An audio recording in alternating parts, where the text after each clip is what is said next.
bucket model is really, and there's many buckets, guys. I'm keeping this I'm keeping this real, but you may have a special project budget bucket. You pick the buckets. You might have a child that's going to be needed to be taken care of well into her adult life, and you just want to make sure that if you're not around, she gets taken care of. That might have a bucket, right? So there's many buckets. I'm talking about the two most basic buckets here, and that is the security bucket and the wealth operating system bucket that allows me to continue to build my wealth.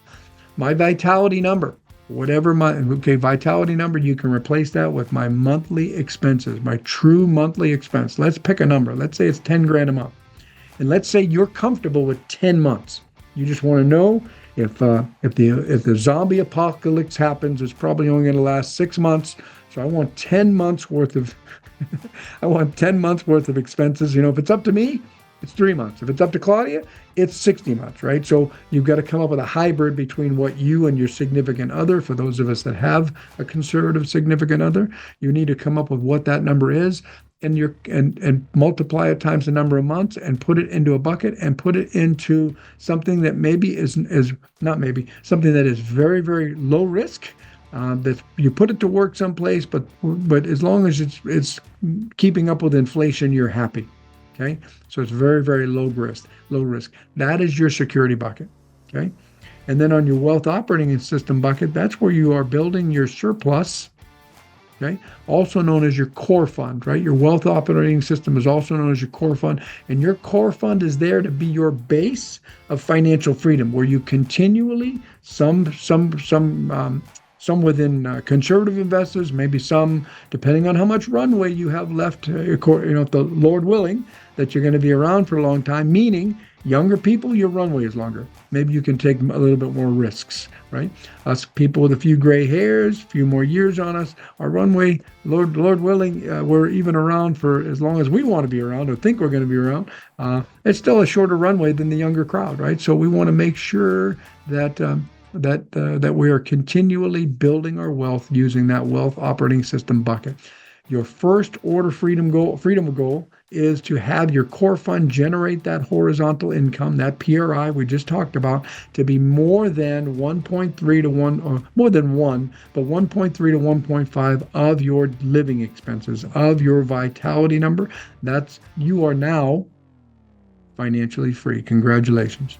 If you can turn those investments into a situation where they're creating for you calculation for financial freedom. Thank you, James. So calculation for financial freedom is just what's on the slide here in that section where it says 1.3 to 1.5. So if I have $10,000 a month in expenses between my mortgage and now we sat down and we figured out what our vitality number was. And I encourage everybody to do that.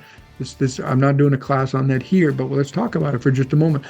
When I talk about a personal P&L, that's what we call the truth, right? So I don't have to guess anymore if I'm tracking what income, whether it's a paycheck, whether it's some PRI that comes in from an apartment complex that I own, whether it's a royalty from the book that I wrote. All those things come in. They get logged on the P&L as income, and then real expenses go out of my travel that I'm not attributing to work, that's personal, that I can't legitimately claim, the food, the clothes, the gas, the things that I don't claim as business expenses. Those are my real things. Now we went through and I went in the weeds, and you will want to too, right? So the apps that I pay for on my phone, and by the way, if you're living a life of all free apps, you need to step over to the wild side, because I'm telling you, you haven't lived yet. There is such a thing as an app that I pay for. I pay for Google storage. I pay for a lot of different things within that are monthly recurring. I went in the weeds. We talk about pedicures and manicures. I get some of those. Claudia gets a lot of those, and that's an important. And hairdos and haircuts, and those are important things. And we don't tip like regular people tip. When we because those people take really, really good care of us, so we take really, really good care of them, and we put even those exorbitant tips, if we decide that's what we're going to do, into that. Oops.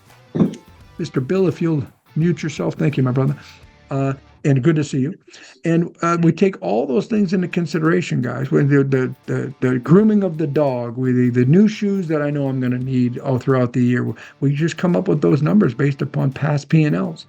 And then we divide that by 12, and that's my That is my vitality number. That is my monthly living expenses. And once I have enough income coming in from my from my investments, not my expenses, but from my investments, 1.3 to 1.5 is going to cover me for that 30% in taxes. Okay. So that's what we're shooting for. And if you have that coming in, you are financially free. We're going to talk a little bit more about that in another slide. So great question, James. Great question.